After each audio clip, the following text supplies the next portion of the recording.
சொல்லுங்க மதனி. யாருக்கு? பெரியவளுக்கா? ஆ, நல்ல இடமா? அம்மா, யாரும்மா போன்ல? மதனிடி. அத்தையா? பெரியவளுக்கு ஒரு வரன் வந்திருக்கான், அததான் சொல்லிட்டு இருந்தாங்க. வந்துருச்சா? அப்பாடி, தொல்லை ஒளிஞ்சது. அவளை கிளப்பி விடு. நீ எதுக்கு அவளை கிளப்புறதுலயே இருக்க? அவ உண்மையாவே கல்யாணம் ஆகி போயிருவாளா? ஆமா, போயிடுவாதான். அவ கல்யாணம் ஆகி போயிட்டான்னா அவ ஸ்கூட்டி, அவ ட்ரெஸ், அவளோட பெட் எல்லாமே எனக்கு தானே.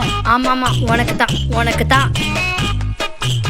பெரியவளை மழை பெய்யற மாதிரி இருக்கு, துணி எடுத்துட்டு வா மாடி. ஆமாமா, அக்காவை போக சொல்லாதம்மா, நான் போறேன். ஒருவேளை நம்மளை பத்தி தான் இருக்குமோ? என்ன பாசம்? ஒரு பாசமும் இல்ல, ஒரு பாயாசமும் இல்ல. அவ போனதுக்கு அப்புறம் நான் மட்டும் தானே இருப்பேன். அப்ப சொத்தெல்லாம் எனக்கு தானே.